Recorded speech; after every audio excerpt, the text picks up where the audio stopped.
एकदम डायरेक्ट बोलूं, दिल से बोलूं, हिल गया दिमाग आजकल। मेरी एक पिक्चर बन रही है टॉयलेट एक प्रेम कथा। उसकी रिसर्च में कुछ ऐसी बातें निकली हैं कि आप लोगों का भी दिमाग हिल जाएगा। एक बार को मैंने सोचा कि आपसे यहाँ ये बातें शेयर करूं या नहीं, क्योंकि कई लोग की आदत होती है ये बोलने की, देखो भैया पब्लिसिटी कर रहा है अपनी फिल्म की। तो भाई आप एकदम बिल्कुल सही सोच रहे हो। मैं तो पिक्चर बना ही रहा हूं इसलिए कि इस टॉपिक की जितनी पब्लिसिटी करो उतना अच्छा है, और आप लोगों से भी दरखास्त करूंगा आप भी करिए। तो फिर मैं क्यों सोचूं कि लोग क्या सोचेंगे। सोच एक ऐसी चीज है जिसपे वैसे भी किसी का जोर नहीं, और एकदम उसी तरह जैसे शौच पे किसी का जोर नहीं। जब लगती है तो लगती है, नेचर की कॉल है, वो नहीं रुकेगी चाहे आप कुछ भी कर लो। सॉरी अगर ये वीडियो देखते हुए आप कुछ ऐसा कर रहे हो कि आपको इस सब्जेक्ट से थोड़ी घिन आए, लेकिन ये बात थोड़ी जरूरी है। प्लीज चलने देना अपना वीडियो। आप इमेजिन करो कि हमारी कंट्री जो सुपर पावर कंट्री है उसमें आधी से ज्यादा जनता, स्पेशली लेडीज, उस वक्त टॉयलेट नहीं जा सकती जब उनकी बॉडी में प्रेशर बना होता है, क्योंकि उनके घर में टॉयलेट है ही नहीं। खुले में खेत में जाती हैं रोज, और क्योंकि लड़कियां या औरतें हमारे घर की इज्जत है, वो बेचारी दिन की रोशनी में नहीं जा सकती। उनको सुबह सूरज निकलने से पहले जाना पड़ता है, 4 बजे या 5 बजे, ठंड में अंधेरे में हाथ में पानी लेकर खेत में जाना पड़ता है, चाहे शरीर साथ दे या ना दे। और अगर ना दे तो दिन भर किसी तरह रोक के रखो, क्योंकि फिर सूरज ढलने के बाद ही जा सकती है।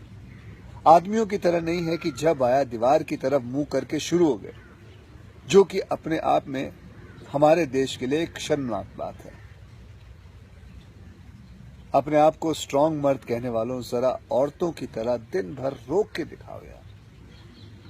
बॉडी ऐसा जवाब दे देगी कि नानी याद आ जाएगी, बीमारियां लग जाएंगी, और वो बीमारियां ट्रांसफर भी हो सकती है तुम्हारे बच्चों में। 1000 बच्चे हमारे देश में रोज मर रहे हैं इसी बीमारी को लेकर। एक सेकंड सोचो, एक छोटे से एक्सीडेंट की खबर हमें इतना परेशान कर देती है। यहां तो ऐसा होता है जैसे 500 बच्चों से भरे हुए 2 एरोप्लेन रोज क्रैश होते हैं हमारे देश में। अब सच बताना, हिला कि नहीं दिमाग। और जिस घर की बहू बेटी को हम झूठी इज्जत के नाम पर सारा दिन कहते हैं भैया सर ढको, घूंघट ओढ़ो, उसी से हम उम्मीद करते हैं कि वो खुले खेत में साड़ी उठा के बैठ जाए टॉयलेट करने के लिए, गंदगी के बीच में। हद है यार। पता हमारी प्रॉब्लम क्या है? हमें गलत सोचने की बीमारी है। वो सोच ये कहती है कि जब इतने बड़े जंगल हैं या खेत पड़े हैं तो घर में टॉयलेट क्यों बनाएं? वो सोच हमें कुछ ऐसे खोखले आर्गुमेंट्स भी देती है कि एक ही आंगन में खाएं और एक ही आंगन में, उसी आंगन में हगें। ये तो हमारी परंपरा में बिल्कुल नहीं है यार। बाढ़ में गई तुम्हारी परंपरा, तेल लेने गई ये परंपरा। 54% लोग हमारे इस देश में आज भी ऐसा है जिसके घर में टॉयलेट है ही नहीं। नंबर 1 है इंडिया इस शर्मनाक लिस्ट में। मुझे ये लॉजिक समझाओ, जब घर में किचन जरूरी है, बेडरूम जरूरी है, तो टॉयलेट कैसे जरूरी नहीं हो सकता?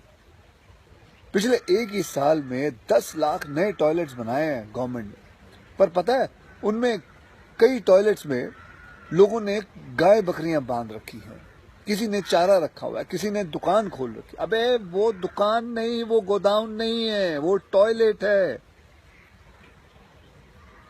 और वो तो चलो गवर्नमेंट ने बनाए हैं, लेकिन हम हर चीज करने के लिए सरकार की वेट क्यों करते हैं यार?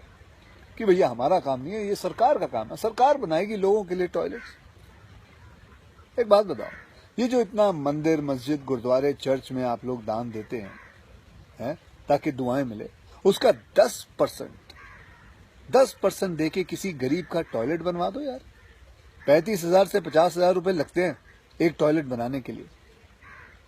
पता उस फैमिली की औरतें और बेटियां जो दुआएं देंगी ना, उसकी वैल्यू का हमें अंदाजा भी नहीं है।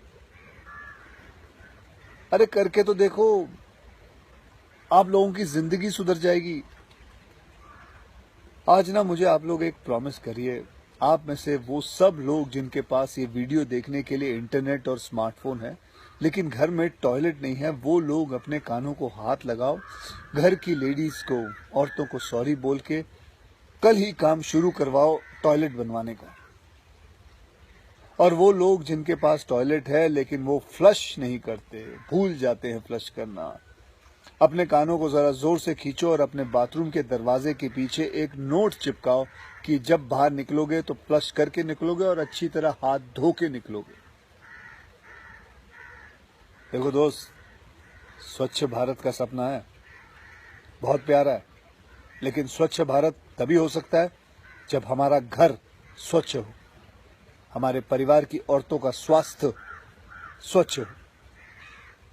जाओ अपनी सोच और शौच दोनों सही करो please. Till next time, love you, जय हिंद।